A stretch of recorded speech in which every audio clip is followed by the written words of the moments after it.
Yes, guys, so today I want to do something a bit different, okay? I want to tell you guys my testimony, okay? My story about how Jesus has literally completely just transformed my life, okay? So I'm going to call this my journey from darkness to light, okay? Oh, by the way, this isn't like my full testimony. This is kind of like my testimony juiced down into like, 5 or 6 minutes, okay? So if you want the full thing, message me and I'll tell you my full story. So yeah, I was brought up Christian, about fourth generation Seventh-day Adventist. Going to church every week, having family worship pretty much every day, spending a lot of time in my Bible. I just really like the stories like David and Goliath, Moses and the Red Sea, Joshua and the Battle of Jericho, just those exciting stories. So I spent a lot of time in my Bible, and after year two, I was homeschooled for a time. So that was just even more time in the Bible because I was homeschooled by my mum. And then afterwards, I went to an Adventist primary school for a couple years. So that was just even more time in like the word. So I was just like on fire for God. And so when I was 10 or 11, I made a decision to get baptized. And so, yeah, like I said before, at this point in my life, I was just completely on fire for God. Like, I was just like, ooh, like Team Jesus all the way. Come on, obsessed. But it doesn't matter, and this isn't just for Christianity, right? This is every walk of life. It doesn't matter how passionate you start something off, or it doesn't matter how on fire you are when you start off. If you're not going to be consistent, it's not going to last. It's just going to die out, okay? It's just going to die out. And that's what happened with me, because maybe when I started year seven, all the way up till maybe January this year, I slowly started drifting away. Because you just stop reading my Bible, not praying as much, mixing with the wrong people, not necessarily evil, wicked people, but people who haven't really got the same standards, haven't really got the same morals or values as you. So just kind of drifted away. My spiritual life was kind of just on the down. Okay, but the worst thing about it was that I actually thought that I was okay, and anybody looking from the outside in probably would have thought the same as well, because I was very active in church. Sorry, playing piano every week, or most weeks playing for the services, doing the sound, teaching Sabbath school, sermons. So literally, I thought I was okay. So I would be in church, but not necessarily in church, if that makes sense, right? So I was physically in the building, but my mind just wasn't there at all. My mind just wasn't there. But yeah, so now in my church, right, we have like a lot of revivals, conferences, camp meeting, PFC, like revivals, crusades, those sort of things. So I used to go to a lot of those things. So what would happen is that when I go to these things, these revivals, these conferences, crusades, is that when it's finished, I would leave, being on fire. I'd be like, yeah, I'm gonna sort my life out, get it right. And that would maybe last for about a week or 2 weeks, and then afterwards I just drift back into like, old habits, stuff like that. Just kind of my old like worldly activities. And it just kind of felt as well that when I'd go back to the worldly activities, I would kind of have to like undo all of the Christianity, all of the godliness before I went back. So yeah, I was doing that for about 6 or 7 years. Just imagine that, just having 1, 2 good weeks and then just down, and then 1, 2 good weeks and then just gone again. Yeah. But in January this year, something different happened. All right. So we had like a revival. Well, actually, it was more of like a week of prayer. Okay, we had a week of prayer, so I went there. Didn't even go to the whole thing really, just went to a couple of them. But the speaker was really good, as they usually are.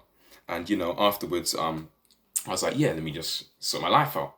But obviously the same pattern. So after a week or 2 weeks, just kind of just fizzle out again, just die out again. And yeah, I was just thinking like, this is enough now. Like, whoa, I can't do this anymore. Like, I can't just have one foot like on God's side and then one foot on the world side. Like even Jesus said, like, you can't have two masters, and it's just not it, man. It's just not the one. So, but I knew deep down that the right team or the right camp to be on was Jesus' side, right? So I was just like, okay, God, like I know your side is the right side to be on. So reveal yourself to me, give me an experience. And in my mind, when I was thinking experience, I was thinking like something glorious, something majestic. I thought like, heaven was going to be opened up and I'll see God for myself. God would speak to me, say, Adam, you are my chosen one.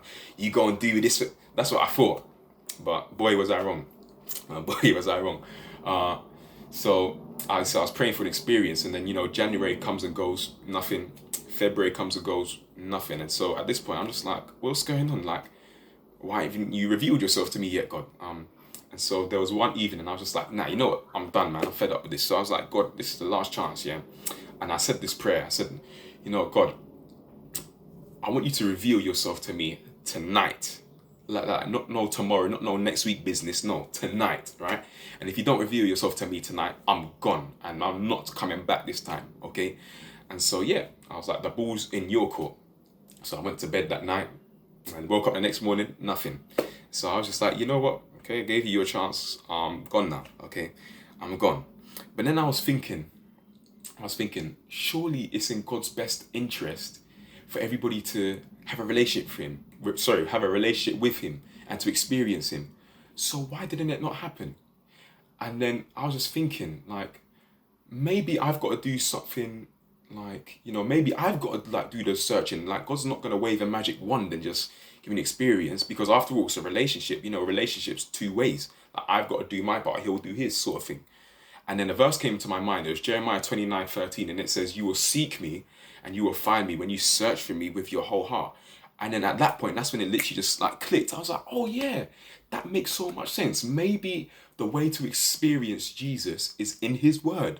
After all, that's the way he must communicate. That's the way he speaks to us, through his Bible. So I just started reading the Gospels, and I also, additionally to that, read a book called Steps to Christ, which I'd recommend to everybody, as well as the Gospels as well. Those two books are just, oh my gosh, yeah. Yeah, read those two books, and I was just, convicted about how messed up I was, how much of a sinner I was. Like, just even stuff that I didn't even think were bad. I was just like, oh my gosh, I'm messed up. But however, on the other side, the gospel showed me the amount of love that Jesus has for me, and everything he did for me. That even that while I was still a sinner, that's when he died for me. And that while I was still his enemy, that's when he chose to die for me. When I was at my worst point, that's when he chose to die for you and me. And so when I saw that love, I was just like, what kind of love is this? Like, this doesn't even make sense. How could somebody love me so unconditionally like that? And so from that moment, I was just like, you know what, God, I'm all for you now. Like, God, like, what do you want me to do? Like, I'm on your side. And, since that day, guys, I haven't really looked back.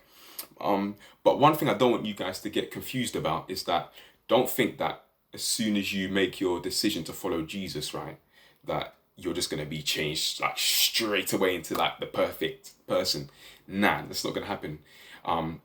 Because Christianity is a journey, not a destination. Okay, it's a journey, not a destination. You're never going to reach a point where you feel like, yeah, I made it.